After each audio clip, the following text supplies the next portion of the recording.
Nabi dah pesan pada kita, 2 waktu jangan tidur. 2 waktu kalau boleh elak, sesangat-sangat elak. Yang pertamanya selepas solat asar. Jangan tidurlah. Mengantuk macam mana pun jangan tidur selepas asar. Kalau tuan-tuan mengantuk selepas asar, pergilah berjalan, naik motor ke, jalan kaki ke, jogging, naik atas bukit, turun balik. Tak pun pizu, tengok rimau ke, patah balik.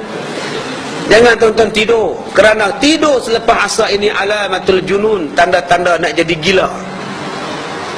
Dia tanda-tanda nak jadi mereng.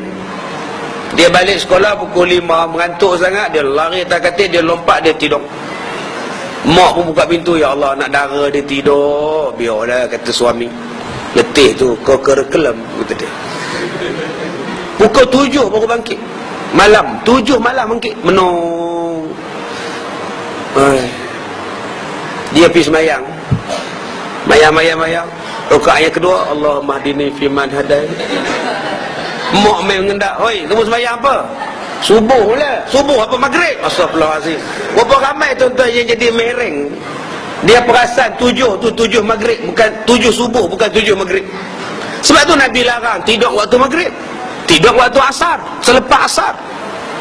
Dia selalunya pelajar-pelajar sekolah ni letih sangat, dia tidur. Tolong elakkan. Kadang-kadang kaki tangan yang balik pukul 5 sampai rumah pukul 6.30, letih sangat. Baju tak buang, kasut tak buang, apa pun tak buang, buk tidur dengan tai tidur sekali. Letih kata dia. Cukup 40 hari tuan-tuan, dia mari. Dia pening, dia bengong, lama-lama berhenti kerja. Berapa banyak yang kerja elok-elok, umur 34 berhenti kerja. Pasal tidur petang. Dia jadi malas kerja, jadi sifat malas kerja. Akhirnya berhenti kerja. Tengok televisyen.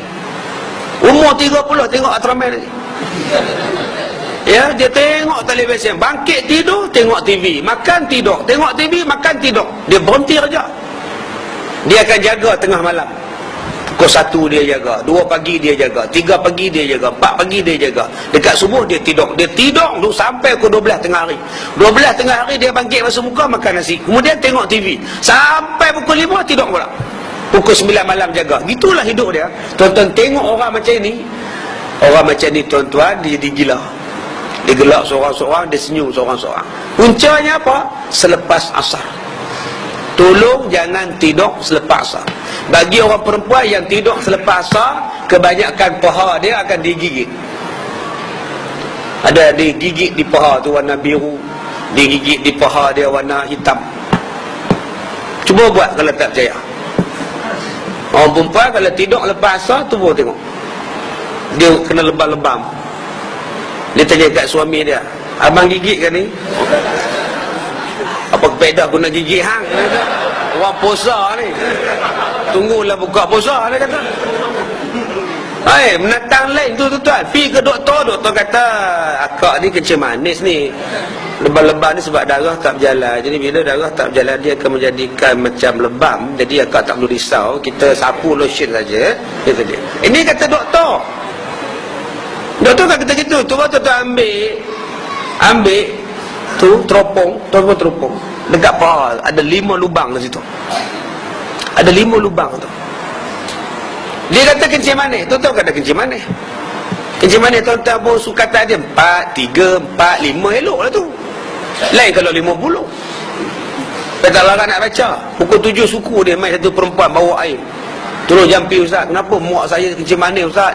Udah meracau sekarang ni. Kat mana sekarang ni? Hospital. Oh, dah meracau tu, dah tinggi sangat tu akak. Tinggi ustaz. Berapa saya tanya? Tak boleh baca, kata dia. Sudah. Tingginya sampai tak boleh dibaca. Dia kata pasal kencing manis. Kencing manis. Kau tak ada kencing manis. Pasal apa? Kau lebam. Sebab ada orang lain main gigit. Siapa dia main gigit? Wallahualam. Sebab apa dia main gigit? Pasal tuan-tuan tidur petang. Ya, kalau tuan-tuan tak percaya, petang besok suruh isteri tuan-tuan tidur. Tuan-tuan tengok jadi apa pada paha dia. Sekali dia gigit, dia akan gigit lagi. Melainkan kalau tuan-tuan pergi berubat. Berubat dia senang aja. Ambil air, baca Al-Fatihah 7 kali, mandi dengan limau 3 biji, sapu seluruh badan, hilang dia. Dia takkan gigit lagi dah. Baca Al-Fatihah 7 kali pada air tu, campur dengan Dalam timba dengan baldi, campur dengan air, perah 3 biji 5, sapu seluruh badan. InsyaAllah hilang. Bukannya susah. Ada orang kata, Ustaz, saya buat macam Ustaz cakap kan, buat mandi limau, kemudian baca Fatihah, tapi kena gigit juga Ustaz. Isteri saya lagi banyak Ustaz. Abang buat macam mana? Yalah macam Ustaz cakap lah, baca Fatihah semua. Buat. Baca betul ke baca tak betul? Macam Ustaz cakap lah. Saya buat Al-Fatihah, Al-Fatihah, Al-Fatihah. Memang tak menjadilah. Al-Fatihah tu bacalah habis sampai waladhdallin. Ya, sampai waladhdallin ni dah. Dia baca Fatihah dah habis. Kemudian mengadu pada kita tak menjadi pula. Nak menjadi apa kau baca tak betul? Ya, yang ketiganya pasal apa yang kena gigit? Yang ketiganya kena gigit sebab mandi tak pakai apa. Mandi pada waktu Maghrib pukul 7.30 mandi. Kemudian tak pakai kain basahan. Orang pun skodeng. Jin pun skodeng juga. Jin skodeng lagi senang. Dia relax, dia tengok. Kau nampak dia? Orang kalau skodeng, nampak. Jin bila dia skodeng, dia jatuh cinta. Itu yang dia buat love bite ke apa tu. Jadi tuan-tuan, biasakan pakai kain basahan. Sediakan kain basahan. Taklah bilik mandi tu. Suruh anak-anak dara tuan-tuan, ya, mandi pakai guna kain basahan. Sebab jin, bila dia jatuh cinta, lebih teruk daripada jin yang disihir. Kalau jin disihir, dia sihirkan kita, senang ubat. Tapi kalau jin jatuh cinta, susah nak ubat. Macam cinta, tuan-tuan kalau dah cinta, pok larang pun, tuan-tuan pertahankan cinta juga. Mok larang, pok larang, jangan ambil, mok tak berkenan, jangan kawan, pok tak suka. Anak kan cinta perlu dipertahankan. Boyfriend tunggu kot tingkap bawah naik motor, anak dara turun kot tingkap, guna tali, guna kain kebor selimut, ikat-ikat kat sambung ke bawah. Cinta dia pertahankan. Tu yang jadi cerita Bobby. Tu dengar nak cerita Bobby, Rishi Kapoor dengan Dimple Kapar dia lari ke situ tahun 72, 73 lu, buat office dulu, lari kot tingkap, pasal apa? Cinta dipertahankan. Begitulah kita pun. Kalau jin jatuh cinta dengan kita, dia akan pertahankan cinta dia. Dia tak bagi orang lain mendekatkan diri dengan anak kita. Mai Minang tak nampak, Mai Minang senyap, Mai Minang senyap, mari merisik senyap. Pasal apa? Jin dah cover dah. Dia dah cover line tuan-tuan, tak nampak. Pergi ke bomoh kata kena mandi limau, kena mandi bunga. Dah mandi bunga pula. Senang aja tuan-tuan kaedah yang saya sebutkan tadi. Jangan sampai jin jatuh cinta. Macam mana cara nak mengelakkan jin jatuh cinta tadi? Jangan ronda petang-petang naik motor pakai seluar pendek. Berapa ramai anak-anak kita, anak dara kita ni, petang-petang pukul 6.30, petang-petang dengan helmet tak ada, dengan apa pun tak ada, pakai seluar pendek, relax.